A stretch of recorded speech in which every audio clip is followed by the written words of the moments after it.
Alright, welcome to David's Adobe Tips and Tricks Part 2. Today we're talking about fonts, but as always, we're going to talk about TechMerge real briefly. Thank you for visiting our TechMerge Adobe Tips and Tricks by David. This is our website, techmerge.net, where you can find new trends and posts about technology. We have a few places where you can get some deals on some things down here, especially DreamHost and Wirecast affiliate program. If you buy something from these links, you help us out. We'd greatly appreciate it. You have also the blog, so let me take you on over to the blog here. You can see a lot of Tom's stuff here. He's been putting out a lot of WordPress daily things. He's been real busy on it. I have not been as busy, starting a new job and all, and that's why you kind of see me tonight. I'm in the dark a little bit because I'm doing this at 12:15 while working at my new job here. It gives me the leeway to work on things like this. That's my last blog post. Almighty Apple fighting to get a app up. But also we have TechMerge on YouTube. If you just search TechMerge under the YouTube search bar here, you can find us. We have our last podcast up. We have our beginning episode, just get us online. And of course, how to remove a background in Adobe Photoshop there. Go check it out. It's good stuff. And then Tom's daily WordPress updates here. So again, if you're looking for different creative things, just check us out online. We'd be greatly appreciated. All right, next, today we're going to be working in Adobe Photoshop. We use a Creative Cloud version. It costs $52.99 a month, and that's if you buy just straight out. But we use a student ID with a .edu to get it for about $25 a month, I believe. So, it's a lot cheaper that way. Recommend doing that if you're going to do that way. It saves your church a lot of money, especially saves you a lot of money if you're going to pay for it out of your pocket. All right, so let's go ahead and jump into what we're doing today. Today we're going to do a basic text instructional here. Text can all be found on Photoshop with the big capital T over here. Most of it is going to be pretty straightforward.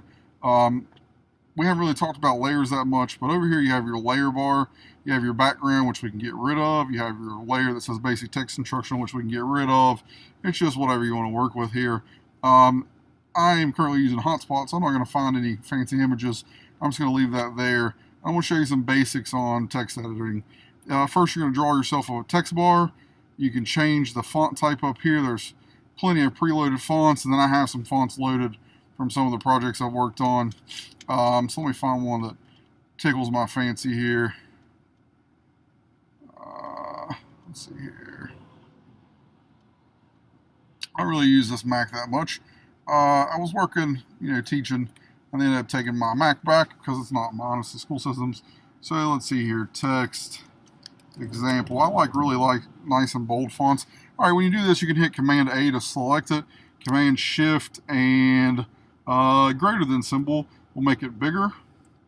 And Command Shift and less than symbol will make it small. If you're on a PC, that would be Control Shift and greater than or minus or greater than or period symbol, or less than and comma symbol, move those up and down.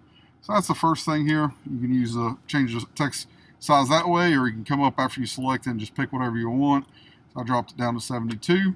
Next, you have your classic left indent, right indent, or middle. I stick with middle a lot. Then you have your text color. You can come in here and select any color. You can also use hexadecimal if you have a certain color you need from your company. You can go in there and put that in there real easily. Next, you have the Arch tool. It's a warp text tool. I only use Arch on it, so that's why I consider it the Arch tool. But as you can see, there's a lot of crazy stuff in here. You can squeeze it. You can twist it. It just does a bunch of stuff in here. You can do the RAS. So it's kind of like Microsoft Word in that aspect. It does a lot of cool things. I use it a lot for Arch tool, and you can go in and negative arch it or positive arch it, and it does certain things. You can distort it horizontally. You can distort it vertically, and you can just see that does little things to it. It just allows you to warp text in a way, but we'll just leave it flat for now. Next, if you go into the text tool, you can go in and you can create like 3D images out of it. Of course, the 3D, it's going to move you over. So I recommend just staying in 2D. It makes it easier. So once you get that, once you have your text, what is it doing? It's freaking out on me. It went to 3D anyways because it doesn't listen. Edit, undo. There we go. So that's gone. So we are still in 2D mode. You can see because the text is 2D. So if you select the text, you can do some cool things with it. If you go over here and you double click next to text example, it gives you a bunch of options here. I'll pull this down so you can see. You can emboss it, bevel and emboss it. And one of the things you have to do is change this to normal a lot of times. And then you have to change this depth. Oh, text, that's not working any. Okay, stroke. You can change the stroke. Mostly that's going to be if you put a different color in there. It'll put you a stroke around the outside, as you can see. So you can do some cool things to give your text some changes there. There's an inner shadow. Again, you'll have to have a different color. We're just going to go with red for the contrast here. Also, it needs to be in normal mode to make it easy on you. So you can't really see it that much because it's red on black. Inner glow is kind of the same thing. Normal. It gives you an inner glow on the... Well, it's not liking me tonight. There it goes. You see how it kind of gives you that shadowy look. Mostly I use outer glow, or color overlay and outer glow. So if you want to change the color of anything, like let's say you have something on this font size, you want to change the color to any of that, or everything in that layer to that color, you just change the color overlay, and it changes everything in that layer to that color. Next, gradient overlay gives you some cool stuff. You can go in here and do a lot of gradient things that let you pick certain gradients, or you can create your own. Let's say we want to use this gradient, put it on there, and it changes our text. Pattern overlay, kind of the same situation. You can go in and change the pattern, and it'll kind of do certain things for you there. So pretty cool tools, especially if you're going to be working with fonts. Outer glow, again, is one of the other things that is my favorite. I haven't used this Mac much, but it has to be in normal mode. So let me go ahead and I'm going to put a black overlay. I'm actually going to go and change the font color. So I select the font again, hit Command A, or just go ahead and select it off my mouse. I'm going to come up here and I'm going to change it to white, F, 6 Fs, and then there you go. You have a background. Now I can come in here and I can edit this outer glow again by double clicking on it, and I'm going to change the opacity to 100. You can see it makes that thicker. I can go back here and change the outline size bigger. If you do the spread bigger, it makes it more stronger, I guess you could say, and then you can drop this down lower.